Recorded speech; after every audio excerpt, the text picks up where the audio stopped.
When I tell you to load it, usually I want you to load it. So, alrighty. I'm a little down here on the corner of the screen. Does it allow me to... Let's see, what have I got in here that I could... Spectra. Oh, I could show you some of the things I've been playing around with.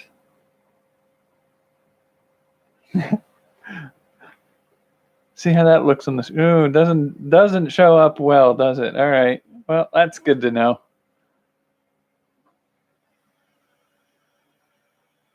There, oh, we got pretty good there. Not too bad. I don't imagine I'll be doing a lot of that in the future, but we can do it, so that's not bad. I'm going to be a little careful here. I'm trying to keep my time on my battery here, and the time that I'm broadcasting tonight, so that I don't run out of my battery in the middle of this. Is there anything I need to look up on here first? I do want to see if I can load up OBS on this one and do some experiments with it in the coming week. I should probably upload HitFilm on the new laptop too. I've been dragging my feet on that because I don't really want to clutter this hard drive anymore than it needs to. But I don't have any video editing software on here yet, and I want to kind of be able to do some of that stuff. So I have to break through on that one. Doc Savage, plot formulas, list of character motivations. Okay, contacting people through Gmail, Tumblr. I haven't figured out what I'm going to do for Tumblr on my Roving Jack channel yet, but I've got time. It's not a massive priority right now.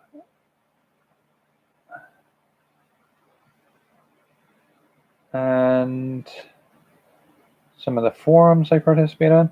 See, that's one of the things I do need to do is I need to look into potentially doing some stuff on Reddit and some forums.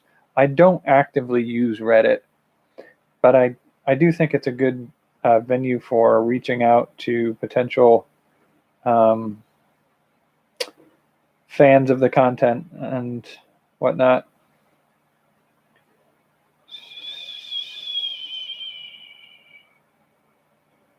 Okay. And then, what was that one? Oh, playing around with that software that creates faces of people that don't exist. That's a weird one to play with. And I'm getting back into some of the communities of creators online that I used to participate in. There's the Cartographers Guild and the Replica Prop Forum. And I haven't been involved with either of them for a few years. And I feel guilty now, looking back through those. Got back on the forums for the Nation of Makers and the maker space that I belong to. I've been avoiding them for a little while because it's just when I'm done with social contact for a while, I'm done with social contact, and I really shut down all my channels of communication. So I'm gonna have to rebuild some of those. A little information about some of my research on art forms and what I believe the term is culture jamming and stuff like that I was looking into, because there's a mild amount of fascination for me on how some of that works. I mean, I did major in college in psychology, so some of that is still interesting to me. There's a couple of pieces of information about hoaxes. Doing a little reading on that.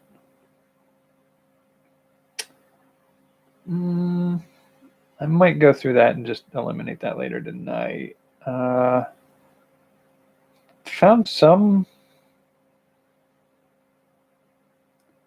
interesting sites. World Anvil and DM's Guild online, and they're both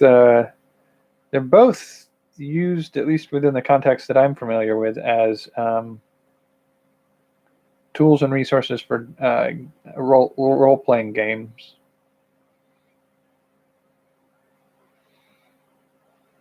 National Novel Writing Month. I have that open twice. Why? I will close one of them. And then I have Twitter. Sad news today. We lost Peter Mayhew, the guy who played Chewbacca.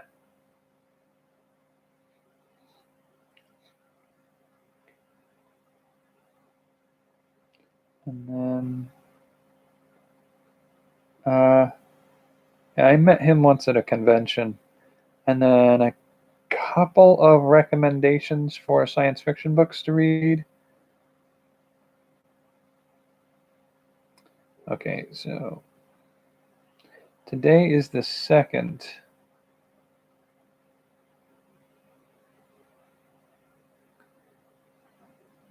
Okay, so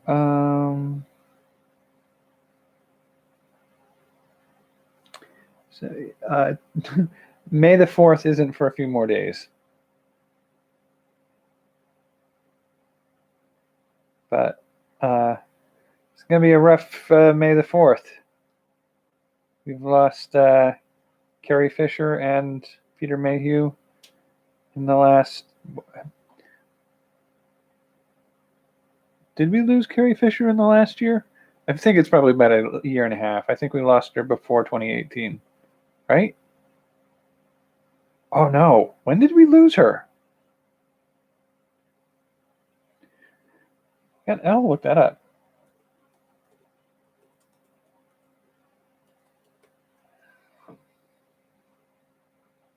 Carrie Fisher, we lost her in 2016.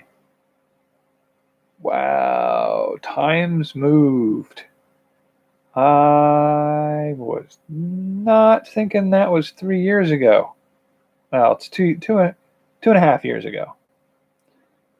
We lost her in December.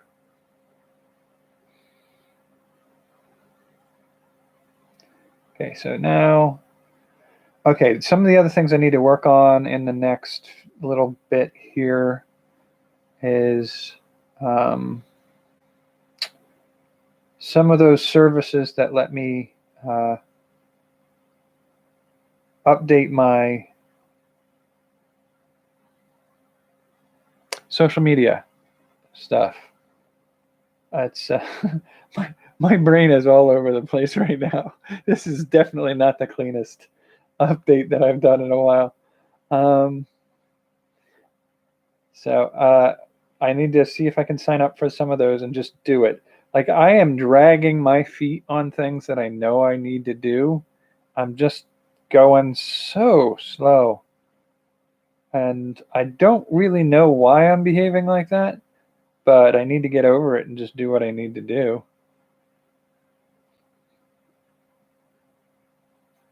And then Tumblr for this channel, I like the idea of using it to post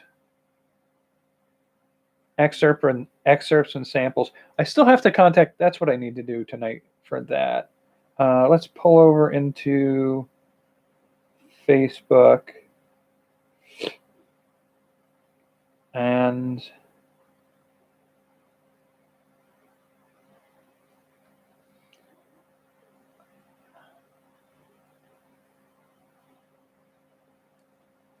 completely unorganized tonight. So let's do that and get some things in the right place. Public, share, go. Okay, so that's there on Facebook. And I need to get into the YouTube creators page and ask about posting things to Tumblr and what people think about the degree to which I may or may not maintain control of those aspects. Try to figure some of that out tonight.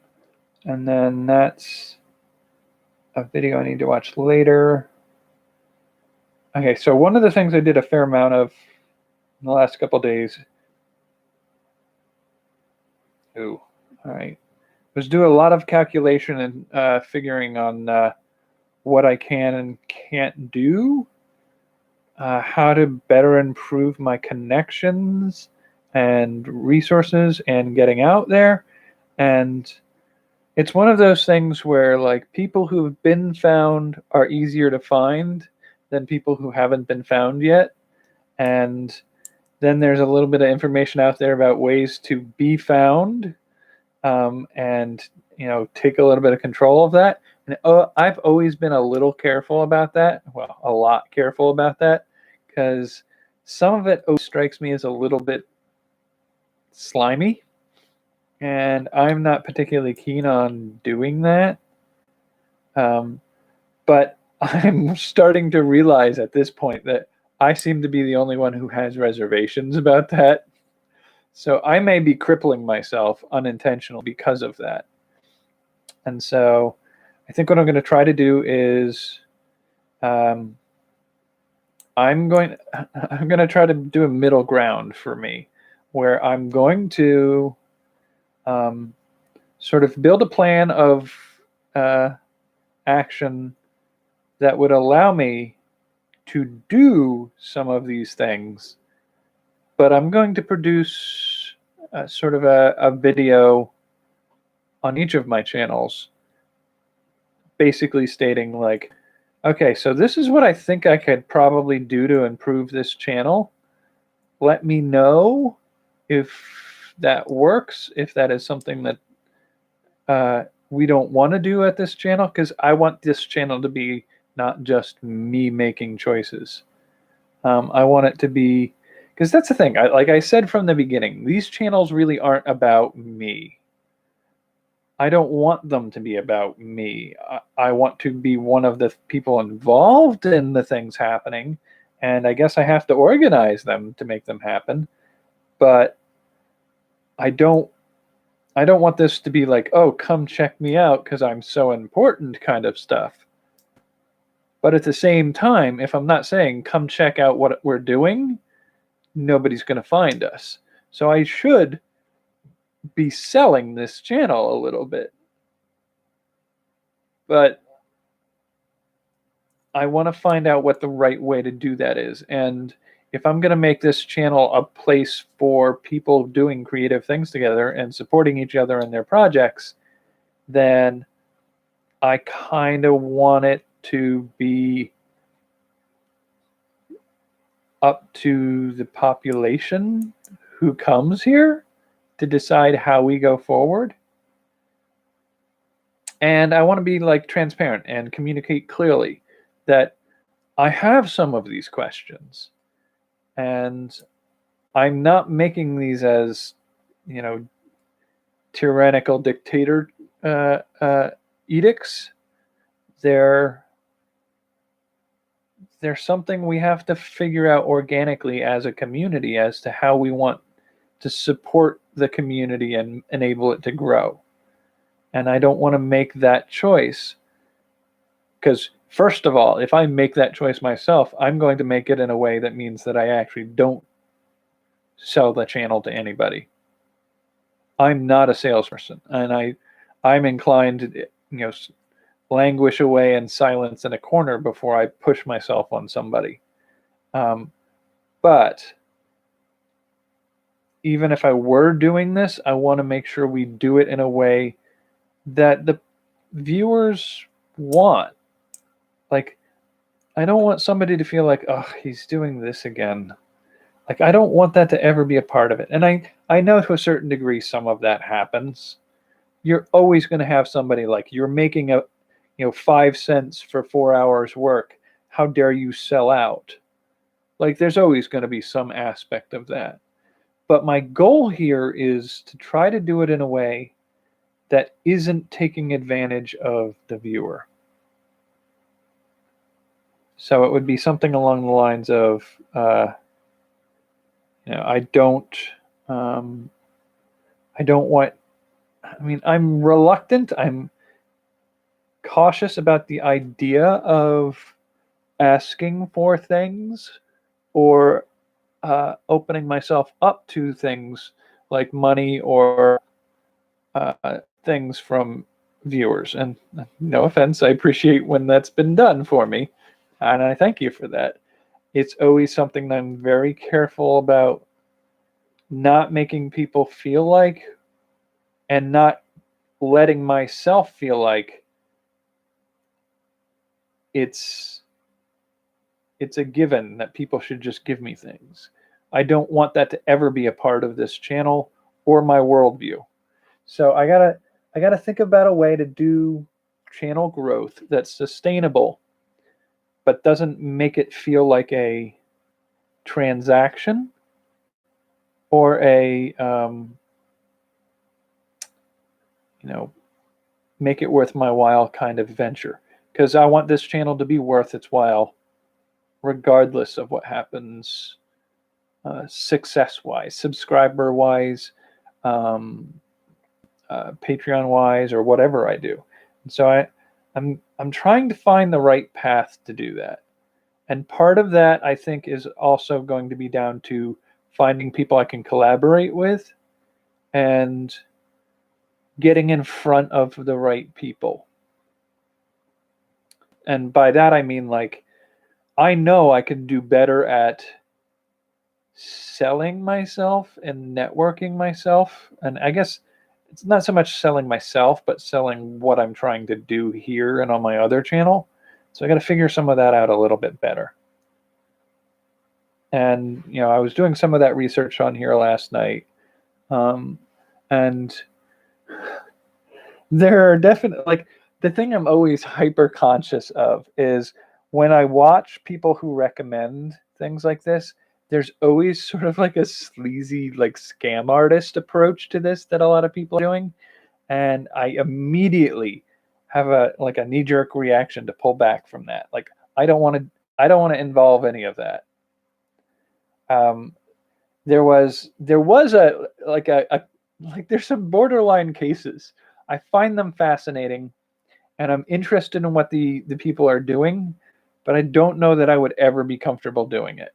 And one of them was last night. I found a video of a guy who, it's stupid. It's not related to anything I'll ever be doing, but he's a guy with a couple of his friends, and they were goofing around.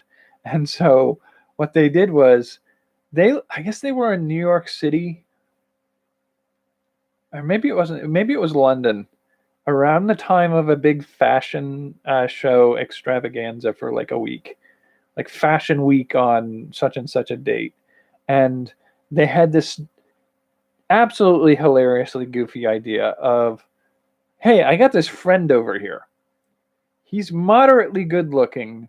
How about we see if we can get the media to get excited enough to take pictures of him and see if we can get him into one of the parties at the Fashion Week for models and fashion designers, and just see if we could pass him off as a fashion celebrity. And so they dressed him up in carpet remnants and like goofy chunks of random outfits and stuff. And they did this whole 9 yards of stuff and had him walking down the street, and a couple of the friends would take out their cameras and say the made up name they had for him and call out to him and say, hey, what are you wearing? What are you wearing? And it was so hilarious. And the thing that was even funnier about it was they were walking past groups of 6 to 12 fashion photographers and reporters And as they did this, the actual reporters would get wrapped up in the process and start taking pictures of the model and asking him questions about what he's wearing, and getting a little information about what the model's name is, and so on and so forth. And it's just like, it's full on, just like, it's a scam, but it's a funny scam. And it's part of it is just showing off just how that fame within that circle works. And now, as much as I'm not one who seeks fame, and am kind of terrified about the prospect of someday, if I end up doing anything really viral that I may have to deal with, maybe not fame so much as some level of celebrity, and I'm not comfortable with that, and I'm not sure how I should handle that. But it's interesting to note that, like, there is a way to embody that sense of knowing how to handle it to the degree that people just assume you are it. Like, he was able to fake being a model enough to get into some of those model and designer only shows. And he had paparazzi taking pictures of him when he walked through the city in goofy outfits. And you could do some of that. And I know how some of that works. Like I said, I studied psych and some sociology when I was majoring in college. And I'm always super uncomfortable with the idea of that level of social manipulation. But by the same token, I'm sort of aware of the fact that all of that social status is fake to a certain degree. Like, the people who got there, most often, they're just like us. And the only thing that got them there was believing they had the right to be there and acting upon that. And that gets you pretty far, believe it or not. I've seen some examples of a guy in, I want to say it was in London, who he got himself listed as the #1 restaurant in London. Or no, it wasn't London. It was some area in England. And he got himself listed as a #1 restaurant. And he had restaurateurs and big name people calling up and trying to make a reservation at his exclusive restaurant. He didn't have a restaurant. He had never served a single meal to another person ever before he started doing this. And it was just literally a confidence scheme. And the reason they're called confidence schemes, is because it's literally just portraying yourself as having the right to do what you're doing. People will grant you authority to do that. And like, I find it fascinating, but I find it scary as all get out. But those sets of skills are the exact same sets of skills that enable charities and organizations to get the connections to enable them to support causes. So, like, one of the maker spaces I went to on my tour is over in Vermont. And that makerspace, they do a project every year where people submit entries for making a product to bring to market. And the competition is pretty fierce, and the top 4 get funding to bring their product to market. And that's all run by the makerspace.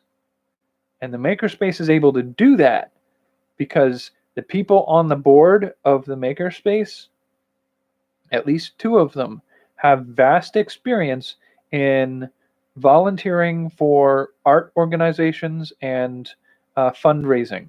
So like art museums and charity organizations. And the sets of skills they use for that are the exact same thing those kids did when that guy was pretending to be a model. You walk in, you know what you're doing is something that's going to offer something of interest to people. You own the room, and it's like I'm fascinated by it. I'm also very clear that this is not something I'm ready to do or necessarily believe myself am able to do. Well, I could probably do it if I could get comfortable with the idea of doing it. But reaching out with people to network and get collaborators on this channel so that I could reach more people and get them interested in working on projects together to increase our capability of doing projects with each other. But to do that, I have to sell it. And to sell it, I have to a certain degree, believe that I belong in a position of that sort of, I don't know how to phrase that. I have to believe enough in what I'm doing to believe that I deserve to be able to take this further. And that's a weird way of saying it, but it's having the confidence and projecting that confidence. I'm not sure I'm there yet. Like the thing about the other channel I have with the makerspace stuff is that channel's already doing better than this channel, and that's fine. I'm not measuring anything against each other. But when I started doing the makerspace tours, I contacted the guys at Make Magazine. I sent a message to some of the editors and told them what I was planning to do. And they said, yeah, that sounds like an interesting project. Let us know when you've got some stuff up, and we'll talk about it in the magazine. So, like, I have the opportunity to do that. But every time I sit there and I look at that email, I go, like, what am I doing? I'm just some weird schmo with a camera who had an interesting idea to go around to places. Like, I'm not qualified to do this, despite the fact that there are no qualifications to do this. Legitimately, like, the reason I'm doing it is because I wanted it to exist and nobody else was doing it. So that's why I'm doing it. And at that point, like, whether or not I'm qualified, I am literally the most qualified person to do this because I'm the only one doing it. And there is an aspect of that, the entrepreneurial mindset of the idea of, if you want to be at the top of your field, invent a field to be at the top of. And I get that. I don't know that I've ever wanted to be at the top of a field, though. It always feels super vulnerable to do something that out in the open. And so I'm always a little hesitant and worried about it. But I feel like if I'm going to do this trip to Makerspaces any service, if I'm going to make this something, because the point for me was to see what people were doing, to talk with people about doing things, and to share that with people. And yes, right now there are more people than could probably fit in the 2 or 3 rooms that are right around here easily standing. There's not enough standing room in this space right now to fit the number of people who have subscribed to that channel. That's pretty awe-inspiring to me. But the thing I have to keep in mind is there are phases of that sort of familiarity, that popularity, that benefit me in ways. So if I want that channel to grow enough that I can potentially get sponsorship deals to enable me to make trips to other countries and talk to makers in other countries, then I think it's at least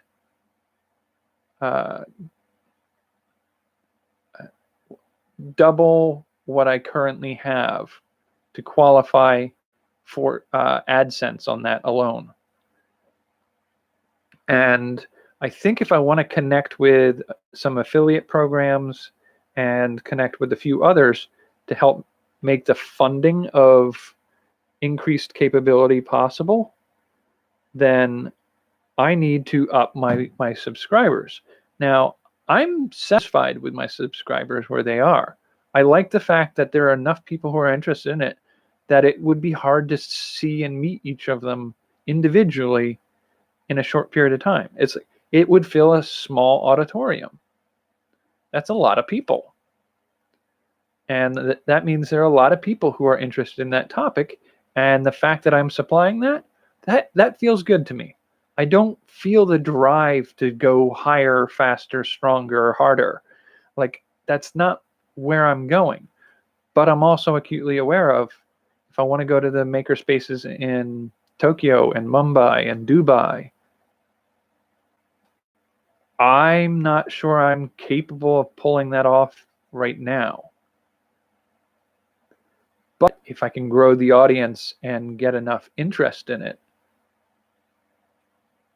I should be able to do that. And part of that is things like when I went to the Nation of Makers convention last year, I met with some big name people in a couple of organizations. I pitched my ideas of the things that I was working on, and I talked with Adam Savage.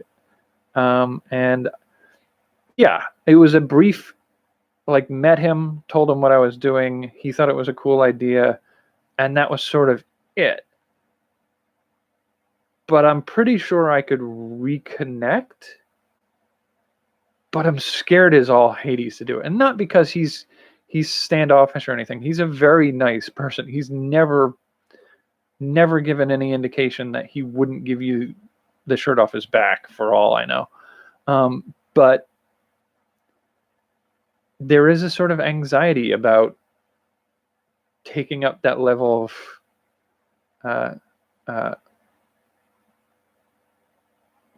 I guess it's imagining that I have a right to stand up in that crowd.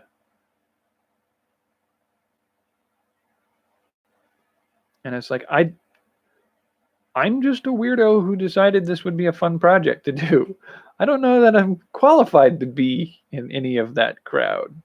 So I don't necessarily feel like I'm ready to make that jump, but nobody else is doing it. And I kind of feel like I need to do that. And that's for that channel. I have a similar feeling about this channel too.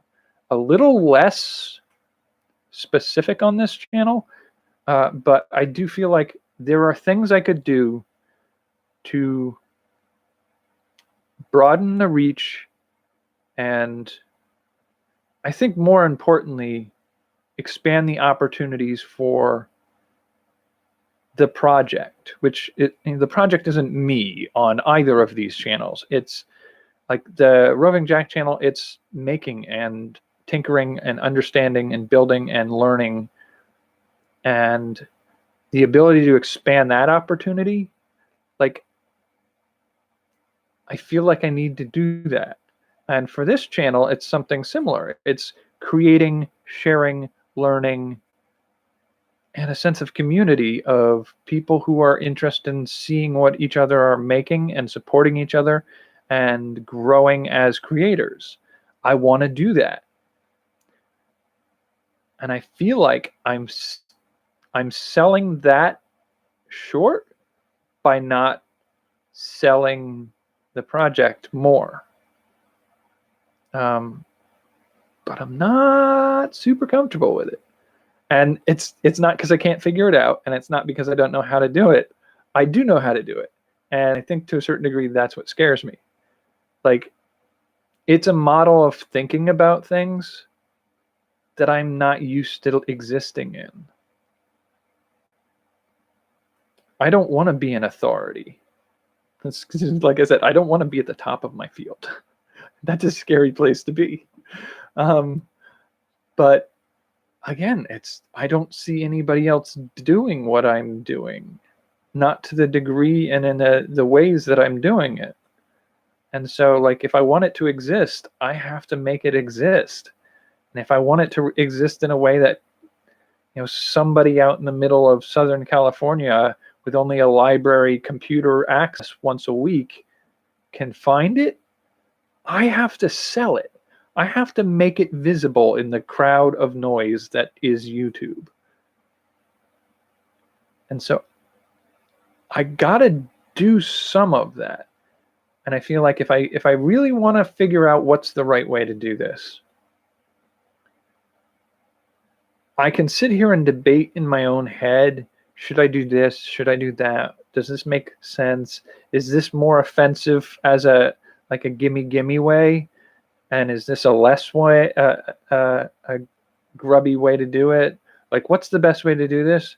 Like, I can ruminate over that in my head all day, and I'm going to come across the hurdles in my own brain that are an unwillingness to be the figurehead at the front of a project like this, and the anxiety and the general sense of not being worthy to be in crowds on topics like these. I have to get over some of that. But I also feel like, to be true to what I want this project to be, I don't want this to be, you know, a fame grab or a money grab. And I don't, I know enough about YouTubers to know that there's no money in the first 5 years of a project like this. And even after that, if you make $100 a month, call it good, because that's lucky. So it's not going to be a money grab. I'm not striving to be a money maker, but I want this to be able to support and grow itself in a way that isn't fishing in the pockets of the viewer. And I think there are ways to do that. But the other aspect of this, I feel like, is if I'm going to be true to my goal of being a community builder and a project maker,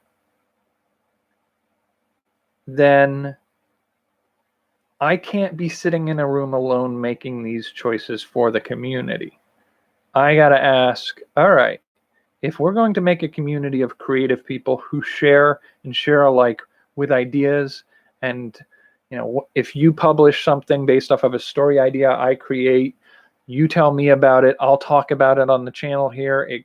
It gets an audience that we share because we're part of that community. If I want to do that, then the decisions and the questions and the uncertainty need to be done out loud and shared in the community. So like over the next couple days, I think I'm going to work on a video for my Roving Jack channel detailing like my thought processes of how to proceed forward with the project over on Roving Jack. Like how am I going to do this? In what way am I going to organize this? Does it make sense? Do people mind if I do get to a level where I can do AdSense on my videos?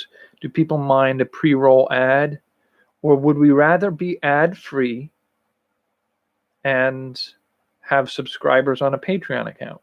Or would you rather I do something like an affiliate marketing through Amazon, where when I do a project, I can list up where you could download or where you can go purchase online the pieces or materials I use in my project to do it yourself?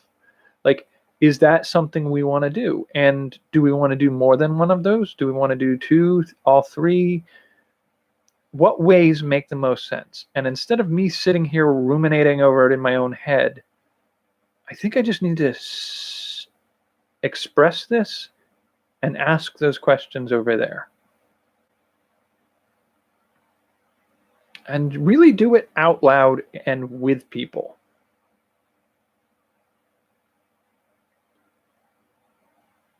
Because I want this to be able to be sustainable.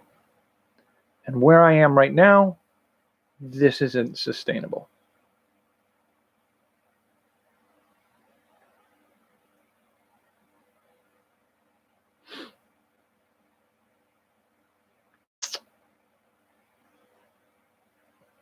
I mean, I could always back off doing what I'm doing right now and do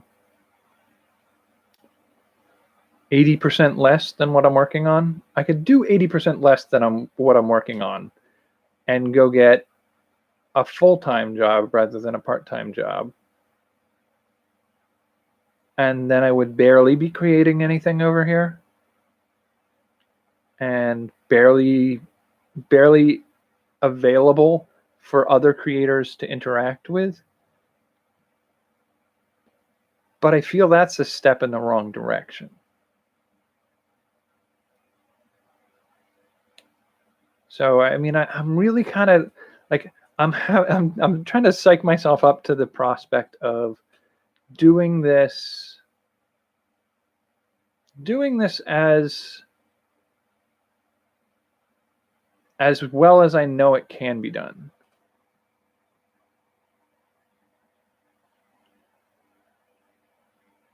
I think I know that channel actually.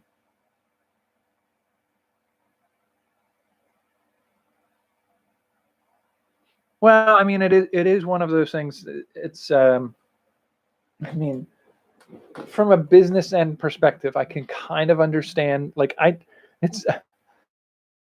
I said, I may not like doing things as a business and a marketer and a salesperson, but I understand enough of it to know that YouTube makes its money when we get ads on our video. So if we don't put ads on our video, they don't make anything off of us. And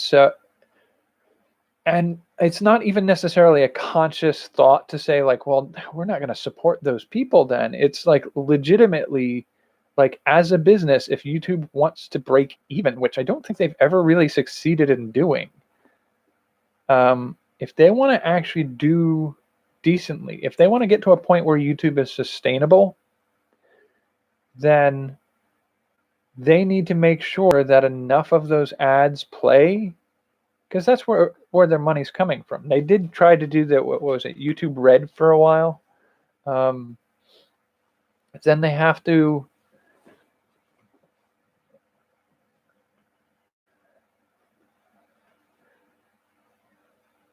And yeah, the changes are always going to be disconcerting and frustrating for a lot of people, and I get that. I also like, they're not necessarily saying like, we're not going to advertise you if you don't have ads on front of your video. We're not going to promote you or bring you in recommended, but there is an aspect of it's sort of like it's emergence. It's not quite chaos theory, but patterns emerge on their own from self-sorting systems. And the way things are organized, it's sort of like an evolution.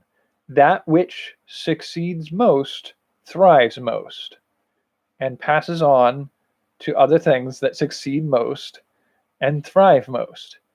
And so in a lot of ways, things that have a large audience get more advertising on them. And as a feedback loop, things that get more advertising get a larger audience. And so it is a self-fulfilling loop that you can get into, but you have to get into it. And for smaller channels like this one, I know that I'm not appearing in front of anybody. There are ways I can do that though. And I'm always like, I remember sitting when I was at a makerspace in, I think it was South Dakota. I was talking with a guy and I'm like, look, I know at least 5 different ways that I could get viral video content that would just get millions of views in the first day. I could do that legitimately.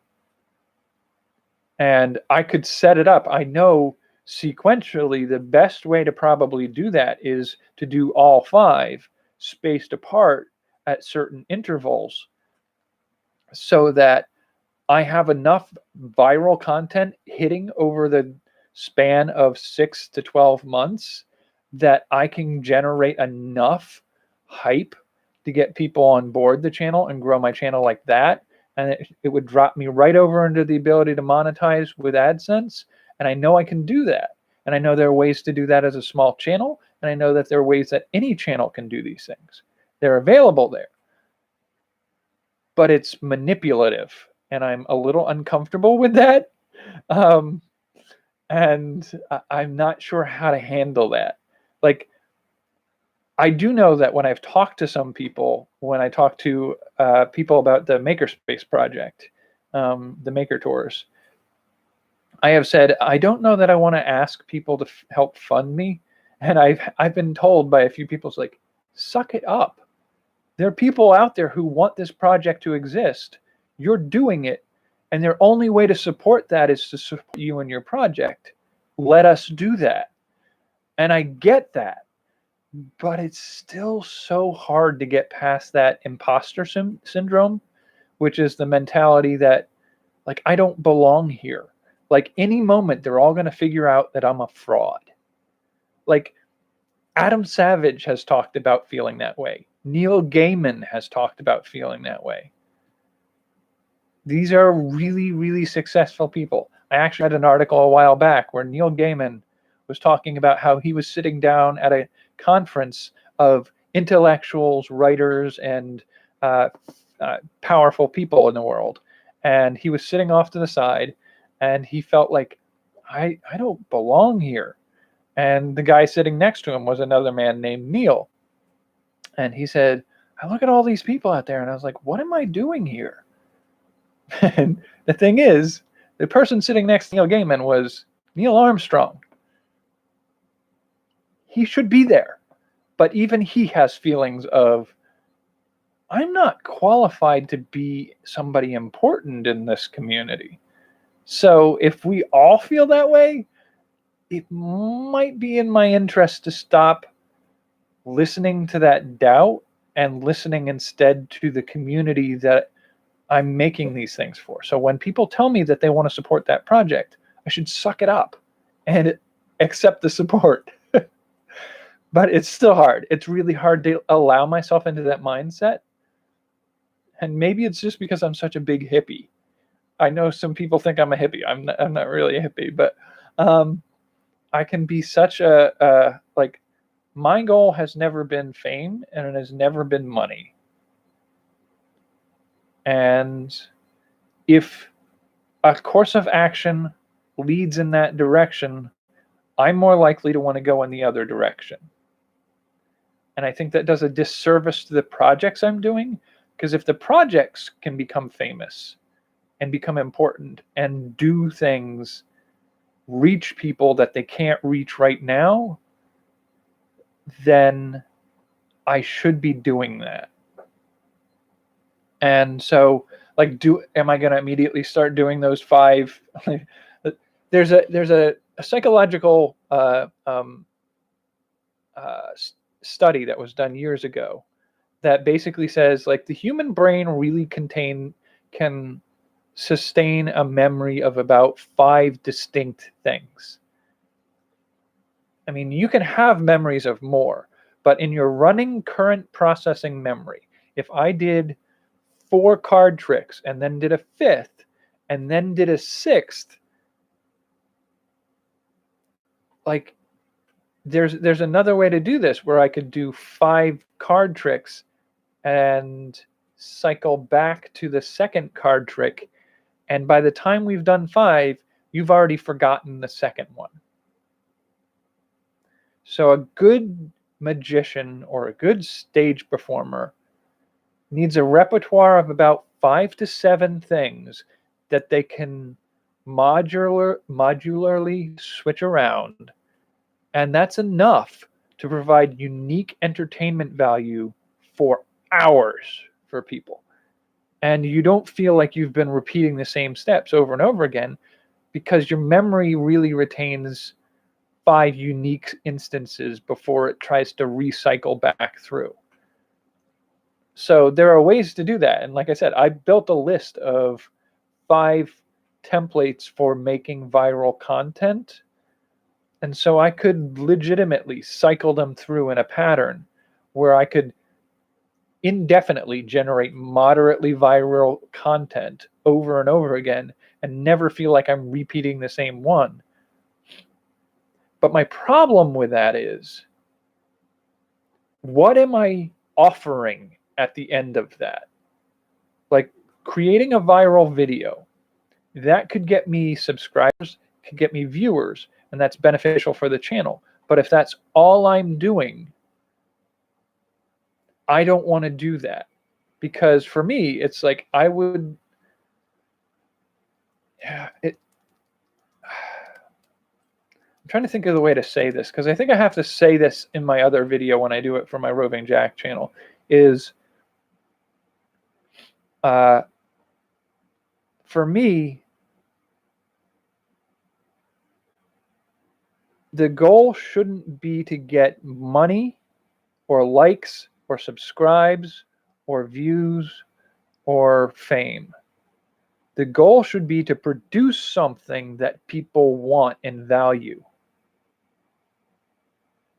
And so in Roving Jack terms, that's interviews and tours with makerspaces, learning new skills, learning new things that you can make, ways to create new things, ways to save money, that kind of stuff on projects or whatever. That's what I want people to get. And what I get in return for that is not the focus of me making things. I don't want to be making things to get things. I want to be making things because they're valued when I've made them. And that's sort of like trying to focus on a win-win scenario for me in my mindset. You get, you as a viewer get something that you value and find important. And me, I get the means to support the ability to create those things. So it's, you get something, I get something, and we both rise. What is it? A rising tide raises all boats, or something like that. Instead of being a zero-sum game in which there is a number one and two zeros, and in order for me to get that number one, I have to take it so that somebody else can't have it, which is a way that a lot of stuff is made. You look at a lot of products, and like printer cartridges on printers. They'll sell you a printer, and then once they've got you on the hook for that printer, their proprietary printer cartridges, they'll just keep milking you for the next 5-10 years, however long their printer works. They've got you on the hook at that point, and they're making their money off of you. Their goal isn't to make the better printer necessarily. Their goal is to get you on that hook so that you pay their costs regularly, so that they can have profits yearly off of all of that. I don't want to ever make anything like that. And I know from a business standpoint, I've gone through some business courses. I've studied business for a little while, law and business and entrepreneurship. And I had a teacher at one point in one of their lectures was saying, like, it's the day I sort of checked out on that class. I was just sort of like, I'm going to finish the work on this class. I'm going to do what I need to do to finish this class, but this model is not my model. And it was, you need to figure out what door you're going to go through to get to where you need to be as an entrepreneur. And once you get through that door, you have to close it and lock it behind you so your competition can't get there. And I'm like, nope, it's not the way I do things. And I know to a certain degree that's crippling me, because that is the way everybody's used to doing business. And so when I look at something like, can I do a sponsorship with a company for a product that I think would be great for one of these channels? Because I haven't been as cutthroat and entrepreneurial, it looks like I don't know how to run a business, because I'm not running it the way that everybody else runs one. So it makes me a less viable option for a partnership of a sponsor like that. And so what I'm trying to do right now is figure out some middle grounds on some of that, ways that don't require me to shut the door on anybody coming up behind me, but at the same time function and work like a successful business model that allow people to see you as a valuable partner they can work with. And there are ways to do that. There are a lot of middle grounds on those, but they're few and far between in areas that you can see them. There are not a lot of people who've taken those paths because they're not the easiest way to do what I'm trying to do in growing a brand or a project.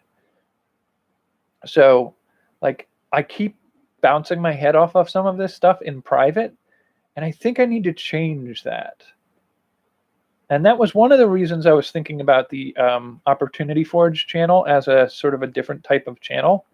This channel is just creating creative stuff, sharing it with people, sharing the adventure with you, having conversations about things that we like, and sharing links to other creators out there that are worth looking into. I like doing that stuff, and that's what I would prefer to be doing. But I also know that if I sit down, talk about ways that I can do business partnerships, growth models, and entrepreneurial ventures in a successful way that's win-win for the customer and the provider,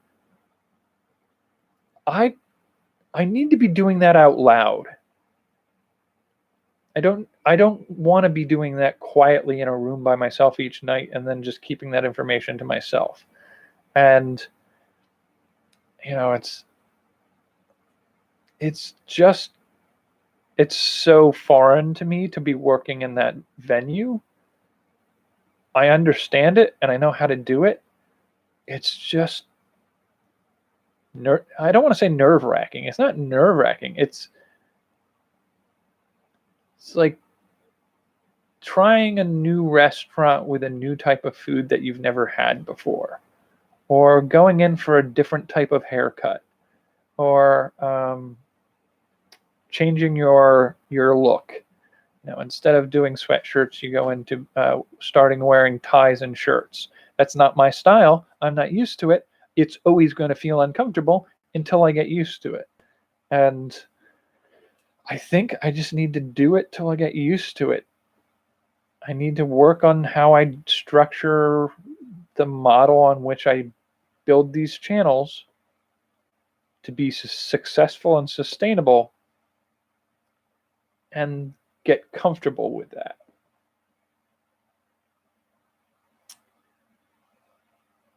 This sounds so serious.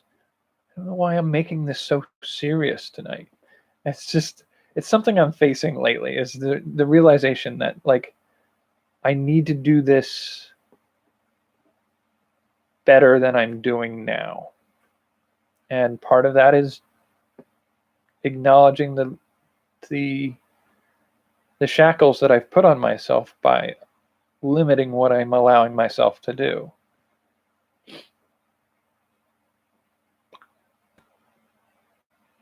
Wow, this is so serious. I'm not used to being this serious. Well, that's not true. This is so stiff.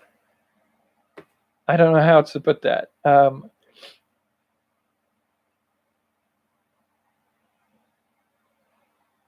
I would have preferred to start and run this night as enthusiasm about creative projects. I don't feel like that's this. But I think that's a limitation on my own view. I think there's creativity to be had in figuring out the best path forward to making sustainable creativity on this channel. It's like, because honestly, if, like, the thing I'd say to people is, like, if we lived in the world of Star Trek, like Star Trek The Next Generation, where I wouldn't have to worry about currency, like, if you've ever seen some of the Star Trek movies where they live in a future, like I believe it was one of the, was it Star Trek Insurrection or something like that, where they're back on Earth in the past, in their past, still our future, and they're talking to Captain Picard's on the ship, and he's talking to the woman who's with him, trying to figure out how to sabotage the Borg infiltration of the ship. And she says, "How can you afford a ship this big?" He goes, "I think you'll find that in the future, we don't have concerns like that." She goes, "How do you not have concerns like this? This has got to be expensive. Like, this panel is more expensive than the first rocket we took off the ground on. This one panel is more expensive." He goes, "We don't use money. In the future, we have focused ourselves, our progress on improving our own self and our abilities.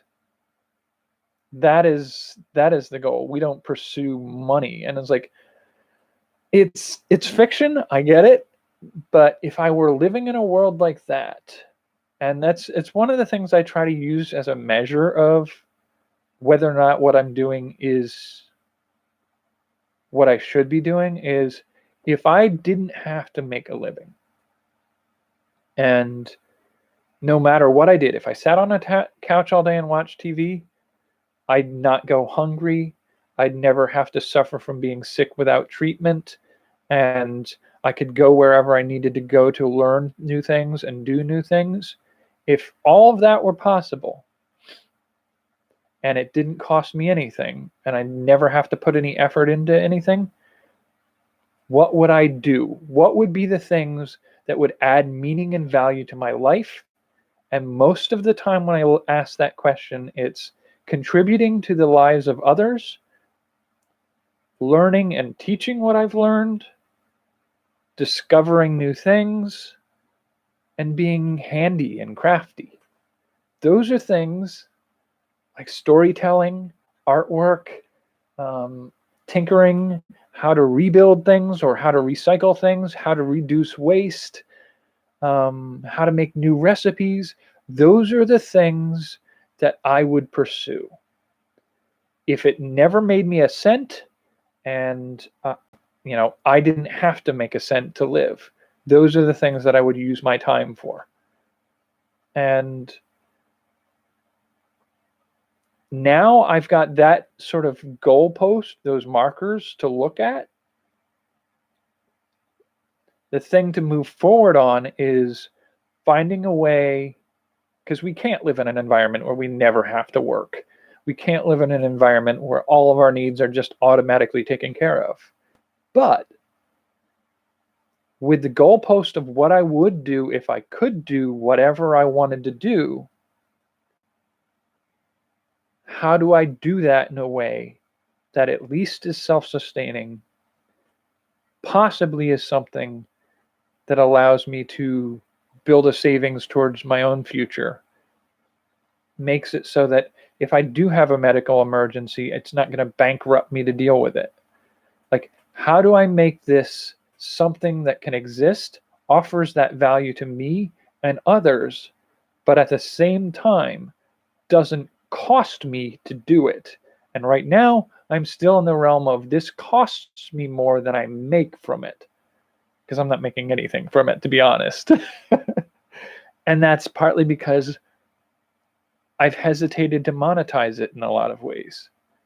There are things I could be doing to do better on that score, and I should be doing that. But it still feels weird to do that. Because the whole premise of what I'm doing was founded on separating it from the pursuit of fame, money, and material goods. It's not meant to be a means of building up those things. And so it sort of feels like selling out those ideas in order to benefit, But I talked with my counselor about this a few times, and she's like, why? Like, you're doing these things. Yes, that's great. Do them for the creativity of doing them. But you have to eat too. And I'm like, yeah, I know. I understand how this works. But it's such a weird flip for some of my mentality. And, like I said, that's compounded by the fact that I don't believe I have any business to be talking about the things I'm talking about. Like, I'm not an expert, but I'm also aware of the fact that when I talk to my friend who supported me a little bit when I was ready to go cross country on my trip, he says things like, that's amazing. I can't imagine ever doing that. And I'm like, but you could do that. We could all do that. Like, I don't have a special set of skills that enabled me to do that. But other people struggle to figure out how to make that possible in their life. And they also struggle with the fact that, like, the way I made my trips work, they aren't necessarily willing to make some of those sacrifices in order to make that happen. So in a certain degree, my willingness to sacrifice certain things in my life and to build my life around doing those things instead of more mundane things, like the number of friends I have who would rather just spend an afternoon playing a video game console, that's the way they would prefer to live their life. Yes, they look at the trip I made to Hawaii and go, oh, I wish I could do that. But if I tell them how to do it, they're like, it sounds like too much work. I don't want to do that. Like, that's a conscious choice. I've made the choice to do my path. They've made the choice to do their path. But that doesn't mean that we can't share our journeys with each other. And so I feel like there's a way to figure out how to get over that. I'm not special, but I'm making unconventional choices that are interesting to other people. So I may not be qualified to do a thing, but I'm doing it, and people are fascinated by that. So I need to get over this feeling of not being worthy. And there's a related mindset I have to the, like, it's similar, where I'm talking with my friend again who was saying, like, not a lot of people have been to all 50 states. There are not a lot of people who have been to more than 5. Like, what you did was extraordinary. And I have to admit, in the back of my mind is the statement, like, no, it's not. Like, if I can do a thing, it's not extraordinary. But there's a threshold. Like, I know logically there's a threshold where that doesn't hold up anymore. Like, I know that I can take any number of pieces of plastic and a toaster oven from a thrift store and make so many different things that are useful for me to do certain things with. And most people don't have those skills. Yes, they can learn them. Most of them aren't interested in spending the time to learn that. But the fact that I could potentially build even a small shed that I could turn into a tiny house out of nothing but garbage, that is, to some people, I mean, I'm not going to say it is to me. I think it's a silly way to look at it. But to some people, that's a superpower. Like, that's amazing. It's sort of magical. Now, I don't feel for a moment that that's actually the case, but I can understand where, like, the flaw in my own thought process of going, like, wow, can you imagine going to each of the 50 states and talking with people on each of those locations about amazing projects that they're working on? And like before I started this project, I'm like, this is going to be like an epic, amazing journey. And I did it. I still have a few left to pick up, but I did it. And then I got back from that and I look at it and people are like, that's an amazing journey. And I'm like, no, it isn't. I can do that. And so I've already undercut it. I've made it worth less. And that's another one of those things that mixes in with the imposter syndrome and the anxiety about profiteering and competitive marketing and zero sum strategy to relationships. I think the better example of saying zero sum is if you have two people and the victory condition is winning is a value of 1. They're both at 0. In order for somebody to get a victory condition of 1, they have to take somebody else down to -1. So zero sum is it all levels out to 0. So of two parties, one in order for one to win, the other has to lose something. And that is a model I do not ascribe to. There is a way where we can both be bettered by what we're doing. And that's what I would prefer to do. So that model of thinking where everything else in most of this capitalistic country is a zero-sum game. If you are sitting at a table with a company that's sitting at the table, that company views the situation as being at 0. And in order for them to profit or win in this situation, you have to pay them. So for their victory conditions, you have to lose money. That is just the way a lot of stuff works. I don't work that way. And so with that, the feeling like I'm not qualified to be doing anything that I'm doing, that imposter syndrome, on top of the anything that I do automatically isn't impressive because I can do it. Those 3 things are my 3 biggest hurdles right now. And they're all mental blocks that I need to work my way through. And I've been playing and poking at them in private in a room after videos and never talking about it. And I think that's a disservice. I need to start doing some of this out loud.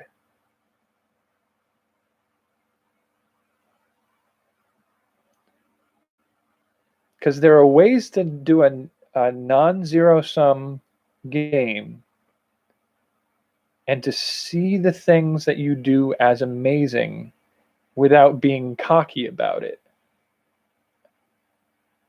And I don't know if there's ever a way to get past the imposter syndrome, because clearly celebrities and big name astronauts and whatnot all have that feeling from time to time. And I feel like the only way to deal with that one is to potentially just get used to the fact that that's always going to be a voice in your head, but acknowledge it as just a thought. It doesn't mean it's right, and it doesn't mean that even if you're not qualified to do a thing, that should not be a reason not to do it. I think that's the mindset I need to cultivate on that one. Like, even if I'm the 5th best or the 5th worst at doing a thing, and 5 people have done it better than me, or 130 people have done it better than me, there is absolutely no reason why I shouldn't enjoy the process of doing that thing myself too. That's what I think I need to cultivate on that one. Now I got to figure out the other 2. And the non-zero sum strategy, they're there. And I kind of like building plans and figuring out a way to make that work. And that leaves getting over the if I can do it, it's not impressive. And I think that one comes down to, I don't want to call it mindfulness, but there's a strategy and thinking of gratefulness, I guess, to a certain degree, or experiencing awe. Like, you can go out into a garden and look at it and just feel impressed about what it is. It doesn't have to be a well-made garden. It could be a completely wild chunk of woods. It's part of going around to the country where I was traveling. I took a lot of landscape and skies photographs, and they're awing. They're beautiful. They're amazing. Some of those places, they have a sunset like that at least 3 times a week. But it's still amazing. And so just taking that moment each day to find things amazing, if I can cultivate a bit of that mindset for myself and learn to apply that to things that I work on and achieve, and set, be able to say, like, yes, this is cool. This is an amazing thing. It doesn't make me a special person. It doesn't make me arrogant to see it that way. I think that's the system I need to work on building. And I think I'm making progress on it. I think that it's a lot easier to look at, business strategies and technical approaches to stuff like that, because it's not as personal. I got to work on the stuff inside this head sometimes. Alrighty. This is a weird ramble tonight, and we're at an hour and 17 minutes, so I think I'm going to call it, and hopefully tomorrow is less, what did you call it was? Deep? Well, I guess it's a little deep. It's definitely chewing on something. All right, so I will be back tomorrow, and tomorrow is Friday? I think it's Friday. I am losing track of my days right now. So if it's Friday tomorrow, I've got a little bit more time to work on some of this sort of offhandy stuff. I'm going to kick back in with the weekly projects, starting with cooking. I'm debating. I think it's going to be a little tricky because Sunday night I'm scheduled to meet up with some people to do some stuff. I don't know that I'm going to live cook it. Well, I might get back by 10 to 10:30. Figure out which of those batches of recipes I'm going to make for that night. It's going to be weird cooking things at 10:30 at night in the kitchen. All right. So I'll have a better understanding of where I am and where I'm going tomorrow around 9:30. I'm aiming for 9:30 more these days. Trying not to be as late as I have been in the past. But thanks for joining me and being patient with my ramble tonight. Have a good one.